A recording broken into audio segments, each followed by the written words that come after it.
Please subscribe to our channel, Pacific Front Untold, and be sure to leave a comment after watching a video. During the Second Sino-Japanese War, which was fought from 1937 to 1945 as part of World War II, the Communist forces in China used a combination of guerrilla tactics, strategic utilization of Allied support, and advanced intelligence operations, which proved particularly effective in northern China against Imperial Japanese forces. The approach highlights the ingenuity and resilience of the Communist forces during 9 years of continuous warfare. Furthermore, it underscores the complexities of warfare where strategic alliances and superior intelligence resources augmented conventional military strength. Guerrilla warfare was not just a tactical choice, but a necessary strategy for Chinese forces during the Second Sino-Japanese War. It was particularly effective in the vast and diverse terrain of northern China.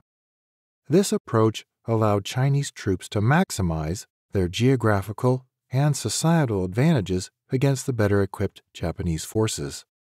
The guerrilla tactics employed involved small, highly mobile units that engaged in hit-and-run attacks, sabotaging Japanese supply lines and ambushing Japanese forces.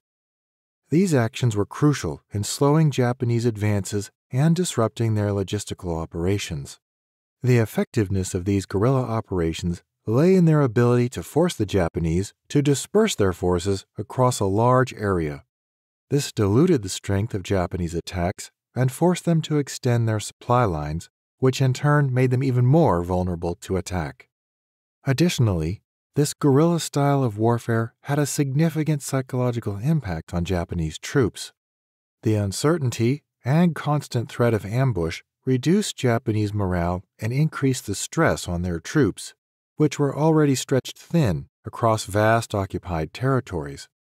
The psychological wear on the Japanese contributed as much to their setbacks as any kinetic attacks, and further complicated their military governance and the stability of occupied regions.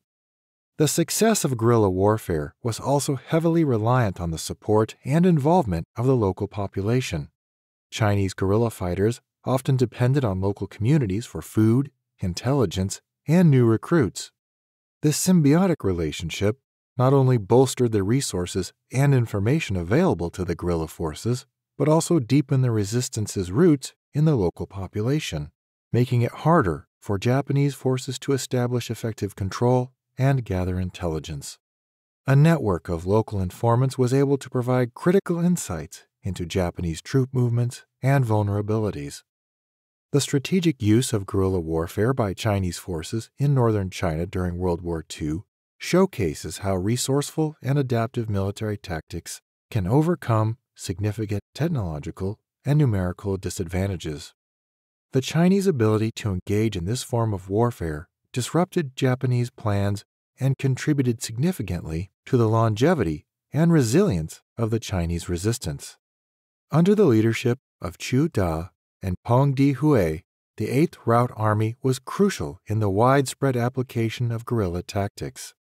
This army, aligned with the Communist Party, specialized in sabotage and intelligence gathering, greatly disrupting Japanese operations in northern China. One notable victory by the 8th Route Army was the Battle of Pingxingguan, which occurred in September 1937. This battle was one of the first major victories for Chinese forces during the war. The 8th Route Army utilized the element of surprise and intimate knowledge of the local terrain to ambush and defeat a significant Japanese force. This victory was not just a tactical win, but also a significant morale booster for Chinese resistance forces and a demonstration of the effectiveness of guerrilla tactics against a better-equipped adversary. This battle is often highlighted in historical analyses for its strategic execution and its role in boosting the morale of Chinese troops and the civilian population. The 8th Route Army's success at Pingxingguan is a prime example of how guerrilla warfare tactics, when effectively applied, can lead to significant victories against a technologically superior enemy. The American Lend-Lease Act, initially used to support Allied forces in Europe, but which eventually included the nationalist government in China, indirectly influenced Chinese Communist forces fighting in northern China during World War II. While direct military aid was routed through Chiang Kai-shek's nationalist government, the impacts of this aid made its way through various channels, ultimately providing indirect benefits to the Communist forces, including captured equipment. When nationalist forces lost battles against the Japanese, some of the equipment and supplies provided through Lend-Lease ended up in the hands of Japanese troops. These materials were at times recaptured by Communist forces during subsequent encounters, thus inadvertently equipping them with resources originally intended for the nationalists. Weakening of Japanese forces. The bolstering of nationalist capabilities through Lend-Lease indirectly assisted the Communists by forcing the Japanese to spread their resources more thinly across multiple fronts. This allowed Communist forces to face a less concentrated Japanese military effort in northern China, thereby easing their operational challenges and offsetting Japanese advantages. Increased stature. The overall enhancement of the nationalist military through Lend-Lease also contributed to a general weakening of Japanese positions in China.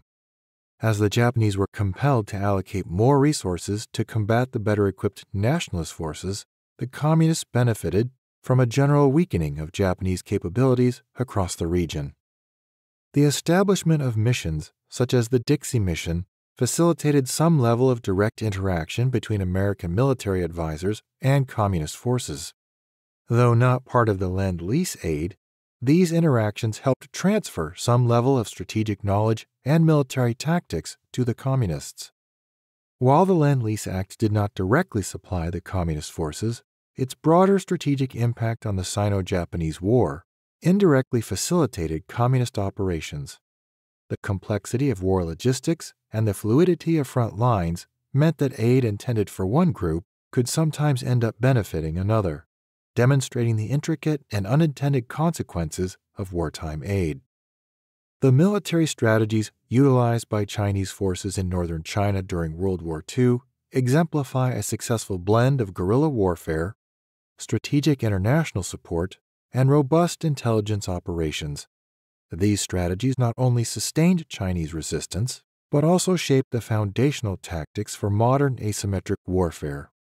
The adaptability and resilience shown by Chinese forces offers significant historical lessons for today in military strategy, logistics, and psychological warfare.